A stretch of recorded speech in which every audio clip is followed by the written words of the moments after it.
क्या आप जानते हैं दोस्तों कि हमारे देश के नेशनल कैलेंडर के हिसाब से इस समय कौन सा साल चल रहा है? और क्या आप एक ऐसे देश के बारे में जानते हो जिसे आप रेंट पे ले सकते हो? और क्या आपने कभी सोचा है दोस्तों कि रेलवे ट्रैक पे ये ऐसे पत्थर क्यों पड़े रहते हैं? तो दोस्तों जानने के लिए वीडियो में बने रहिए अंत तक। Let's get started with fact number 10।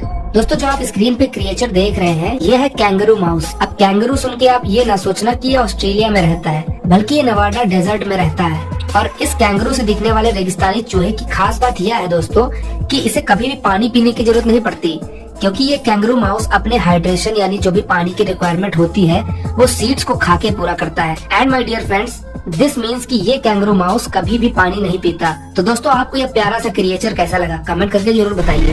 Fact number 9। दोस्तों अगर मैं आपसे पूछूं कि क्या आप दुनिया के सबसे पुराने होटल में रहना चाहोगे, तो आपका जवाब यही होगा कि अब कहाँ रखा दुनिया का सबसे पुराना होटल। लेकिन दोस्तों आप जापान के निशियामा ओमन कियाकान नाम के होटल में रह सकते हो, जो कि 705 एडी में स्थापित किया गया था, मतलब आज से करीब 1317 साल पहले। Fact number 8। दोस्तों हर एक देश की अपनी एक कैपिटल होती है, मतलब राजधानी होती है। लेकिन दोस्तों ये दुनिया बहुत विचित्र है, क्योंकि एक ऐसा भी देश है जिसकी कोई ऑफिशियल कैपिटल नहीं है, और वो देश है नॉर्वे। हालांकि इस देश की कोई ऑफिशियल कैपिटल नहीं है, लेकिन दोस्तों इस देश के जो भी ऑफिशियल काम होते हैं वो यारेन नाम के डिस्ट्रिक्ट में होते हैं। And bonus fact is that यह देश 21 किलोमीटर स्क्वायर में फैला हुआ एक छोटा सा आइलैंड है। Fact number 7। दोस्तों हमारा ब्लड यानी खून ब्लड वेसल्स में फ्लो करता है, लेकिन क्या आपने कभी सोचा है कि हमारे शरीर में मौजूद ब्लड वेसल्स की लंबाई कितनी है? तो दोस्तों आप जान के हैरान हो जाओगे कि अगर हम एक ह्यूमन की ब्लड वेसल्स को मेजर करें तो लगभग 1 लाख माइल्स यानी 1,60,934.4 किलोमीटर। और हाँ दोस्तों इस लेंथ से हम अपनी दुनिया यानी पृथ्वी को 4 बार इंसर्कल कर सकते हैं। That's really amazing. Fact number 6। दोस्तों क्या कभी आपके दिमाग में ये सवाल आया है कि आखिर रेलवे ट्रैक पे ये पत्थर क्यों पड़े रहते हैं? तो दोस्तों मैं आपको बताना चाहूंगा कि इन पत्थरों को कहते हैं ट्रैक बैलेस्ट, जिनसे रेलवे ट्रैक अपने ही प्लेस पे स्थिर रहते हैं। और दोस्तों इन पत्थरों की वजह से पेड़ पौधे भी ट्रैक पे ग्रो नहीं करते, और साथ ही साथ रेलवे ट्रैक पे पानी भी नहीं इकट्ठा होता। तो इस वजह से रेलवे ट्रैक पे ये पत्थर पड़े रहते हैं हमेशा। Fact number 5। दोस्तों अमेरिका के अपोलो 11 मिशन में पहली बार इंसानों ने अपना कदम चंद्रमा पे रखा, लेकिन दोस्तों उन कदमों के निशान अब तक वैसे ही हैं और लगभग अगले 100 मिलियन सालों तक ऐसे ही रहेंगे, क्योंकि दोस्तों मून पे कोई एटमॉस्फेयर तो है नहीं, और इस वजह से वहाँ हवा नहीं चलती, और कदमों का निशान मिटाने के लिए कोई बारिश का पानी भी नहीं है। तो दोस्तों इसी वजह से यहाँ फुटप्रिंट्स मिलियन ऑफ ईयर तक ऐसे ही रहने वाले हैं।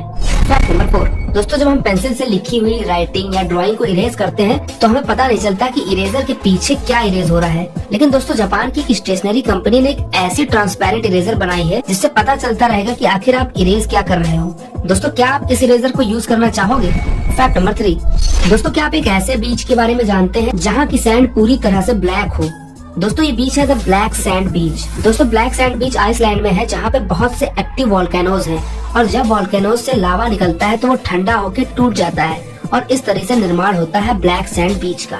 इस वजह से दोस्तों जो ब्लैक सैंड बीच है वो हमें कुछ ऐसा दिखाई पड़ता है। Fact number 2। दोस्तों आपने अलग अलग चीजों को रेंट पे लेने के बारे में सुना होगा, लेकिन क्या आप जानते हैं दोस्तों कि आप एक कंट्री को भी रेंट पे ले सकते हैं? जी हाँ दोस्तों, आप $70,000 खर्च करके लिंकटेनस्टाइन नाम की कंट्री को रात भर के लिए किराए पर ले सकते हैं। That's really amazing. Fact number 1। दोस्तों आपने अपने घर में बड़े बुजुर्गों को कहते सुना होगा कि चैट चल रहा है, वैसा खाने वाला है, एंड समथिंग लाइक दैट। तो दोस्तों ये सब नाम है हमारे देश भारत के ऑफिशियल कैलेंडर चाका कैलेंडर के मंथ्स के, जो आप अभी अपनी स्क्रीन पे देख सकते हो। और जिस कैलेंडर को हम जानते हैं जनवरी, फरवरी, मार्च एंड सो ऑन, यह ग्रिगोरियन कैलेंडर। दोस्तों आप जान के हैरान हो जाओगे कि साका कैलेंडर के हिसाब से अभी 1944 चल रहा है, और दोस्तों इस कैलेंडर को 78 एडी में शुरू किया गया था। और दोस्तों साका कैलेंडर ग्रिगोरियन कैलेंडर से 78 ईयर्स पीछे होता है। और साथ ही साथ दोस्तों इस कैलेंडर के अकॉर्डिंग जो न्यू ईयर होता है वो 22 मार्च को होता है। तो दोस्तों आप अपने date of birth Saka calendar के अकॉर्डिंग कमेंट करके जरूर बताइए। बस सिंपली अपने डेट ऑफ बर्थ से 78 माइनस कर दीजिए। सो दोस्तों आज की वीडियो में बस इतना ही। वीडियो अच्छा लगा हो तो लाइक करिए, कमेंट करिए, और इस छोटे से चैनल को सब्सक्राइब करके बड़ा बनाने में मेरा सहयोग करिए। Thanks for watching.